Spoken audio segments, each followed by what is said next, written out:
நிஜமாவே என்ன பேசுறதுன்னு தெரில. எல்லோரும் சம்பிரதாயமாகவும் அன்பாகவும் ரொம்ப பேசிட்டாங்க. நிறைய பொய் சொல்கிற ஒருத்தன் தான் நான். மேபி மாரி செல்வராஜ்கிட்ட சொல்லியிருக்க மாட்டேன்னு நினைக்கிறேன். அண்டு எல்லா ஃப்ளாவும் உள்ள, எல்லா குறைகளும் உள்ள ஒரு சாதாரண ஒரு ஹியூமன் பீயிங் தான் நான். ஸோ 10 அசிஸ்டன்ட் ரைட்டர்ஸ் பிடிச்சின்னா 2 அசிஸ்டன்ட் பிடிக்காமல் இருக்கிறதுக்கும் வாய்ப்பு இருக்குது. இப்படி எல்லாத்துக்கும் ஒருத்தர் எப்படி நல்லவராக இருக்க முடியும்? அப்படிப்பட்ட ஒருத்தர் தான் நான். அண்ட் இந்த படத்தில் இன்றைக்கி ஒரு பாடலை ரிலீஸ் பண்ணுறதுனால முதல்ல யுவன் ஃபேன்ஸ்க்கு ஒன்று சொல்லிக்கணும்னு நான் நினைக்கிறேன். எனக்கு ஏகப்பட்ட கெட்ட வார்த்தையில் டெய்லி மெசேஜ் வந்துகிட்டே இருக்குது. ராம் டேஷ் டேஷ் டேஷ் டேஷ்னு போயிட்டே இருக்குது. அண்ட் இந்த படத்துக்கு யுவன் தான் இசையமைப்பாளராக இருந்தார். அவருக்கான முன்படமும் கொடுத்தோம்.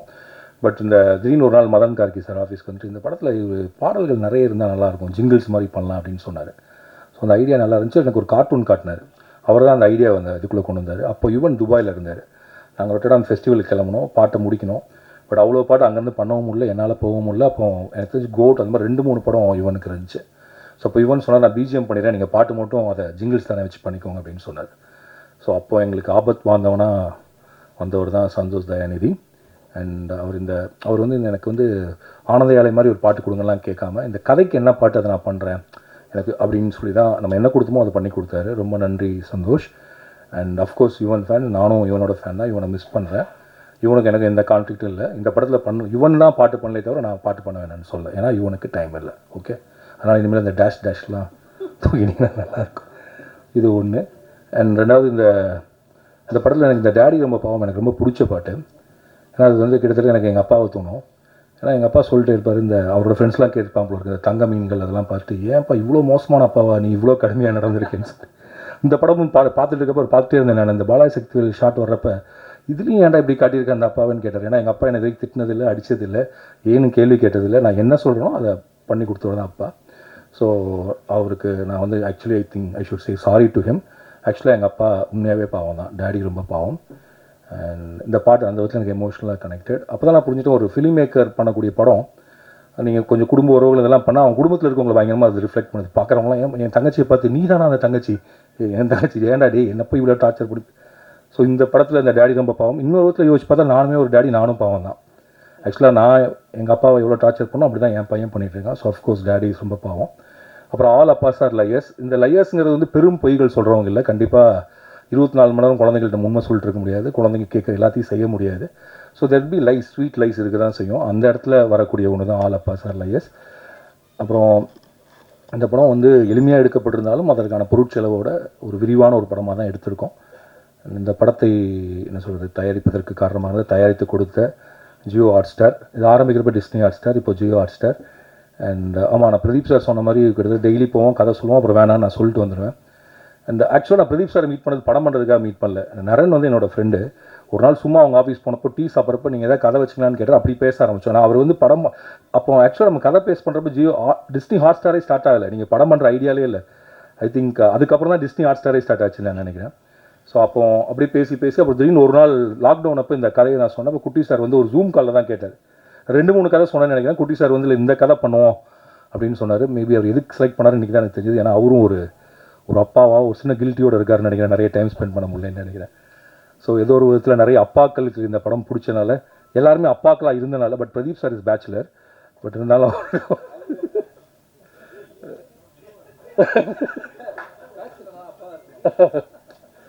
அண்ட் எனக்கு ஹாட் ஸ்டார் போகிறப்பெல்லாம் பயங்கர கம்ஃபர்டபுளாக இருக்கும்.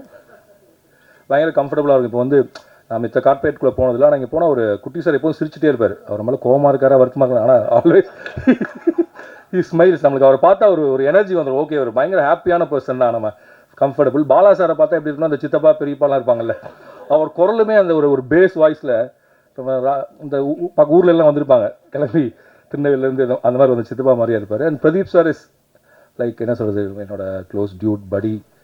அண்ட் அவர் 7 கடல் 7 மலையிலையும் எனக்கு நிறைய கருத்துக்கள் சொன்னார். இந்த படத்துலையும் சொன்னார். எனவே பிரதீப் கேமி ஏன் இப்படி பண்ணலாமா அப்படிங்கிற இன்னொரு ஆல்டர்னேட்டிவ் ஜேர்னரை அவர் தான் புஷ் பண்ணார். நீங்கள் ஒரு ஃபீல் குட் பண்ணுங்கள், ஹியூமர் பண்ணுங்கன்னு புஷ் பண்ணி தான் இந்த படத்துக்கு வந்தோம். அண்ட் எனக்கு சிவா சாரை நானும் சிவா சாரும் சினிமாவுக்கு ஒரே வருஷம் 2007 கட்டது தமிழ் சென்னை 28. அப்போ இருந்து எனக்கு சிவா சாரை தெரியும். அண்ட் நாங்கள் ஒரு படம் பல தடவை பேசியிருக்கோம். பட் அதுக்கான கதை இப்போ தான் அமைஞ்சுது. அண்ட் இந்த படத்தில் நடிக்கிறப்ப எனக்கு என்ன தோணுச்சுன்னா, நான் நிறைய ஆக்டர்ஸோடு ஒர்க் பண்ணிட்டேன். ஆனால் சிவா சார் கேமரா முன்னாடி இருக்குங்கிறது தெரியவே தெரியாது. எவ்வளோ பக்கத்தில் வச்சாலும் அந்த கேமராவை பற்றியான துளி பிரஞ்சையும் இல்லாமல் அந்த கான்ஷியஸ் இல்லாமல் பண்ணக்கூடிய ரொம்ப ஈஸியாக பண்ணக்கூடிய ஒரு ஆக்டர். அண்ட் ஆக்சுவலாக அவர் ரொம்ப ஒரு அண்டர் எஸ்டிமேட் பண்ணி அவரை நடிக்கவே மாட்டேன்னு பிடிவாதம் பண்ணி பல படங்கள் நடிச்சிருக்காருன்னு நினைக்கிறேன். அண்ட் இந்த படத்தில் உண்மையாகவே நான் என்ஜாய் பண்ணேன். அண்ட் கிரேஸ், நான் அவங்கள டான் கூப்பிடுவோம், ஏன்னா she is really a don. She write script, she knows music, she knows to dance.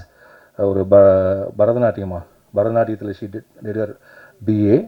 And so இப்போ அவங்க ஸ்கிரிப்டும் எழுதிட்டு இருக்காங்க. அவங்களுக்கு ஹியூமர், ஈஸியாக ஹியூமர் வரும்.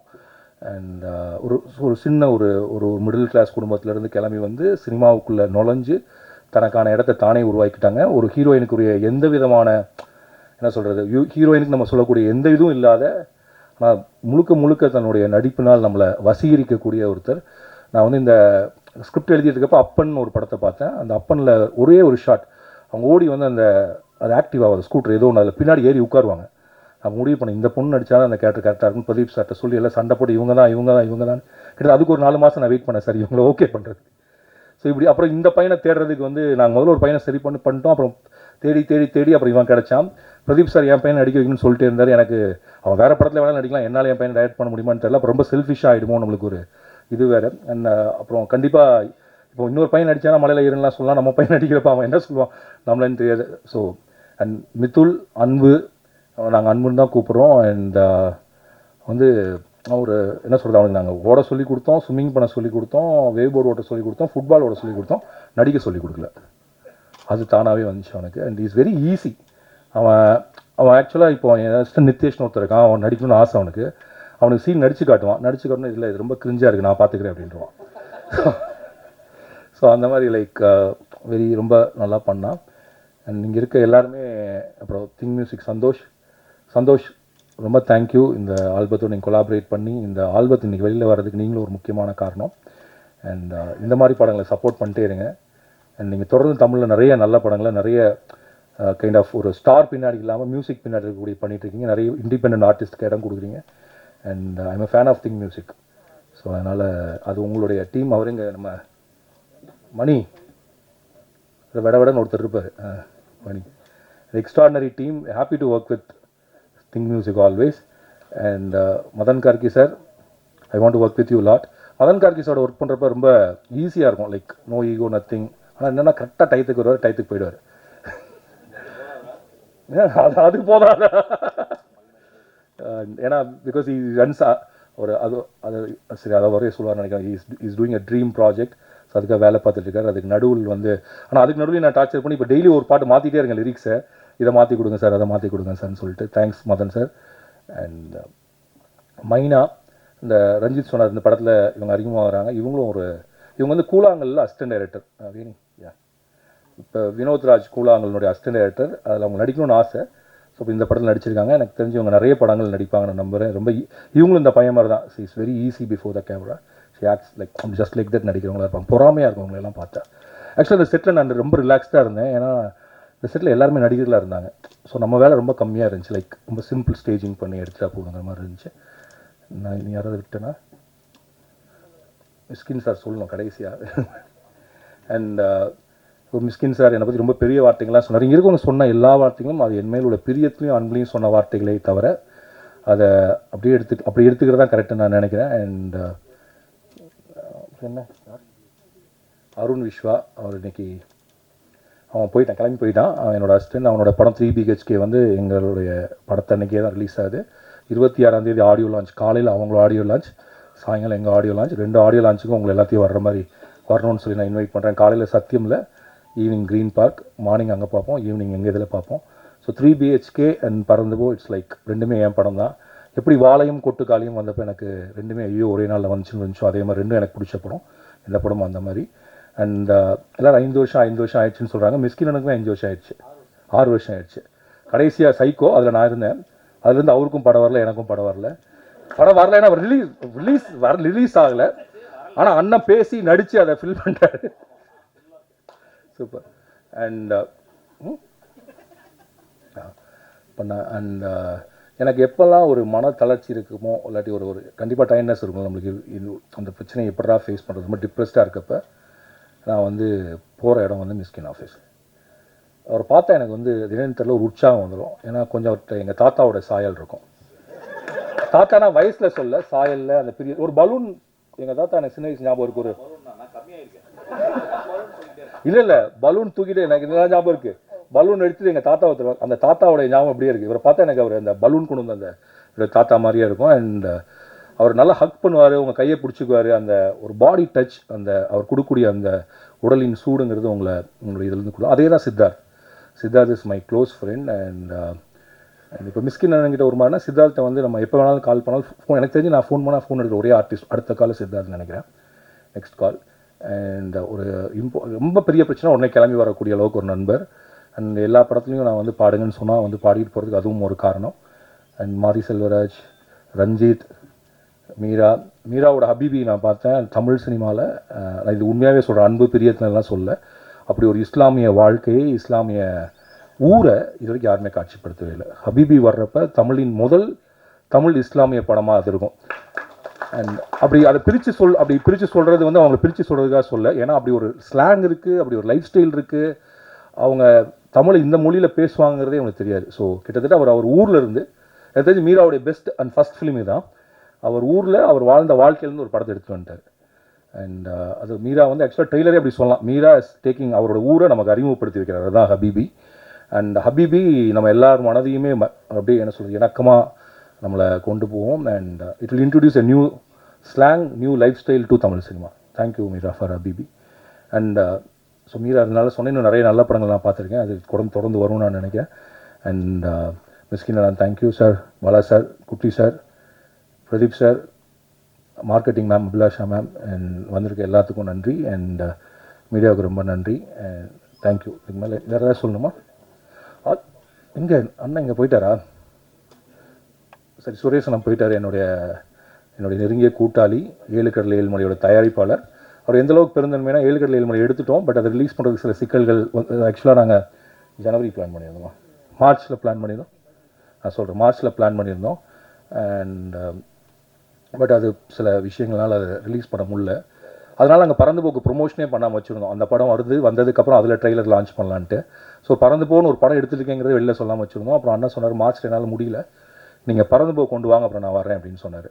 இதை எல்லா ப்ரொடியூசரும் சொல்லுவாங்களான்னு எனக்கு தெரியல. ஒரு பிரதராக, நண்பராக, ஒரு கூட்டாளியாக இருக்கிறனால சொன்னார். அவருக்கு ரொம்ப நன்றி. அண்ட் அதுக்கப்புறம் இந்த படத்தினுடைய எடிட்டர் முதல்ல பேசினார், விஎஸ் மதி. அவர் டைரக்டராகவும் வந்தான். எங்கூட வந்து பேரன்பு வந்து சூரிய பிரதமன் தான் எடிட்டர், வாழைக்கும் சூரிய பிரதமன் தான் எடிட்டர். அவனும் என் அசிஸ்டன்ட் தான். அவன் கடைசியில் டைம் இல்லாதப்போ செல்வத்தில் ஃபோன் பண்ணிட்டு, எனக்கு யாராவது ஒருத்தர் வேணும், இந்த ஏதோ ஒரு கியூபுக்கு கொண்டு போனுங்கிறப்போ ஒரு பையன் இருக்கா சார் அனுப்பி விட்டான். அப்போ மதி வந்தான். அன்னையிலேருந்து இன்றைக்கி வரைக்கும் என் கூடயே தான் இருந்துட்டுருக்கான். அவனுக்கு கல்யாணம் ஆகிடுச்சு. முதல்ல அவங்க அப்பா கேட்டார் எப்போ சார் படம் வரும்னு. அப்புறம் அவங்க அம்மா கேட்டாங்க, இப்போ அவங்க மாமனார் கேட்டாங்க, அப்புறம் ஒய்ஃப் கேட்டாங்க. படம் வருது, அவங்க அப்பாட்ட சொல்லிடுங்க, ஜூலை 4 அவர் மருமகன் எடிட் பண்ண படம் வருது. மதி தேங்க்யூ. மதி இல்லாமல் லைக் இந்த 4 வருடங்கள் தாண்டி இருக்காது. மதி தான் லைக் இந்த படத்தினுடைய கிட்டத்தட்ட இன்னைக்கு நைட் ஃபுல்லாக தூங்கலை, ஏன்னா இங்கே ரிலீஸ் பண்ணதுக்கு எல்லாத்தையும் தான் ரெடி பண்ண, அதனால தான் கண்ணு வந்திருக்கு, மற்றபடி வேறு எதுவும் இல்லை. Mathi thank you. And cameraman sir Ekambaram sir. And Ekambaram sir இன்றைக்கி இல்லை, ஷூட்டில் இருக்கார். வழக்கம் போல் எல்லா கேமராமேன் பிஸியாக இருக்க மாதிரி தான் அவரும் இருக்கார். அதனால் கலர்லாம் நம்மளே பண்ணிக்கிறோம், டிஏலாம். அப்புறம் இந்த படத்தை ஜூலை 4 திரைக்கு கொண்டு வரக்கூடிய ரோமியோ பிக்சர்ஸ் மிஸ்டர் ராகுல், அவருக்கு படம் ரொம்ப பிடிச்சிருந்துச்சு. இது வரைக்கும் என் படத்துக்கு வந்து ஒரு பெரிய ரிலீஸ் அப்படிங்கிறது கஷ்டப்பட்டே இருப்பேன். ஃபஸ்ட் டைம் என் கூட ஒரு கரெக்டாக ரிலீஸ் பண்ணக்கூடிய ஒருத்தர் கிடச்சிருக்காரு. And I hope you will take the proper theatres, will come to the proper screen நம்புகிறேன். அண்ட் அவர் அது மட்டும் இல்லாமல் அவர் இந்த படத்தை பார்த்துட்டு கொடுத்த வேர்ட்ஸ், அவர் கொடுத்த சப்போர்ட், அதுக்காக அவர் எடுத்துக்கிட்ட அந்த எக்ஸ்ட்ரா எஃபர்ட், அது எங்கள் எல்லாத்துக்குமே ஒரு புதிய உணர்ச்சியை கொடுத்துச்சு. அண்ட் இதுக்கெல்லாம் தாண்டி இந்த படத்தினுடைய மிக முக்கியமான இன்னொரு ப்ரொடியூசர், என் அசிஸ்டன்டோட friend mister GK bros production. அவங்க 3 பிரதர்ஸ், அவங்க 3 பேர் தான் அந்த படத்தை தியேட்டருக்கு கொண்டு வராங்க. அவங்களுக்கு என்னுடைய நன்றி. அண்ட் இதெல்லாம் தாண்டி நான் ஏதாவது சொல்ல தான் மன்னிச்சுக்கோங்க. அதோட முக்கியமாக அஞ்சலி வரப்போ அஞ்சலி சொல்லிக்கலாம். தங்க மீன்கள்லேருந்து என்னுடைய படத்தில் உதவி இயக்குனராகவும், இல்லை இந்த மாதிரி நிகழ்ச்சி நடக்கிறப்ப என் கூட வந்து நிற்கிற அமுதன் கருப்பையா, அஞ்சனா கிருஷ்ணகுமார், அண்ட் அதுக்கப்புறம் இந்த படத்தில் வேலை பார்த்த என்னுடைய எல்லா அசிஸ்டன்ஸ் அனைவருக்கும் நன்றி. வணக்கம். தானு சார் எனக்கு தரமணிக்கு அப்புறம் சுரேஷன் அறிமுகப்படுத்தி தான் தானு அறிமுகம். அவர் வந்து நான் சில சமயம் ஒன்று தோணும் நம்மளுக்கு வந்து, இவர்கிட்ட வந்து நான் யாருக்காக சொல்லியிருப்பேன்னா அவங்கள்ட்ட சொல்லியிருப்பேன். இல்லை அவரும் முயற்சி பண்ணார், என் கூட படம் ஒன்று எப்போது சொல்லிட்டே இருப்பார், பட் அது சரியாக அமைஞ்சு வரல.